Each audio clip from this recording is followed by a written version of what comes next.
அடுத்த கொஷின் 21, 35, 63ஆல் முழுமையாக வகுப்படக்கூடிய 10,000க்கும் குறைவான எண்கள் எத்தனை உள்ளன அப்படின்னு கேட்குறாங்க.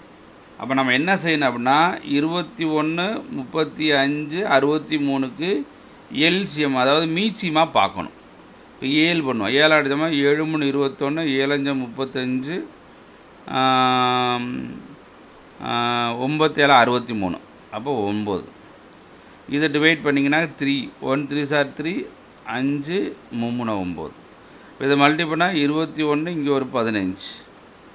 அப்போ என்ன வந்திருக்குனாக்கா 5 10, அப்போ 21. அப்போது 315 எல்சிஎம். சரிங்களா? இது கொஞ்சம் வேகமாக மல்டி பண்ணும், உங்களுக்கு புரியுறதுக்காக இந்த மாதிரி மல்டி பண்ணுறேன்.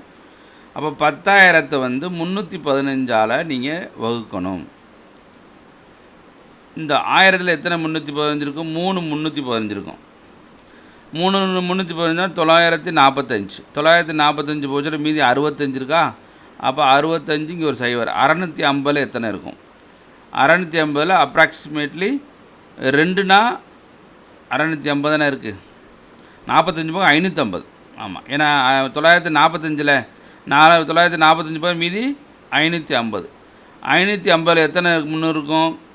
ஒரு 340. 2னா 630 போயிடும். நம்ம 530 இருக்கும். அப்போ 1 தான். அப்போ எத்தனை இருக்கும் பெர்ஃபெக்டாக டிவைட் ஆகனா 31 தான் டிவைட் ஆகும். அப்போ 31 நம்பர் உள்ளுக்குள்ளே இருக்குன்னு அர்த்தம். இதுக்கு வேறு மாதிரி செய்வாங்க. அரித்மெட்டிக் ப்ரொக்கோஷனில் வந்து இந்த ஃபார்ம்லாம் போடுவாங்க. என்ன ஃபார்ம்லாம்? இந்த டிஎன் ஃபார்ம்லாம் a + n - 1 × t இந்த ஃபார்ம்லாம் போடுவாங்க. இந்த ஃபார்ம்லாம் போடாதீங்க. போட்டிங்கன்னா டைம் ஆகும். நார்மலாக இந்த கொஷினுக்கு அப்படி தான் போடுவாங்க. சில பேர் போட்டு இந்த மாதிரி செய்வாங்க. அந்த மாதிரி செய்ய வேண்டாம். எவ்வளோ பெர்ஃபெக்டாக டிவைட் ஆகுதோ அது ஆன்சர்.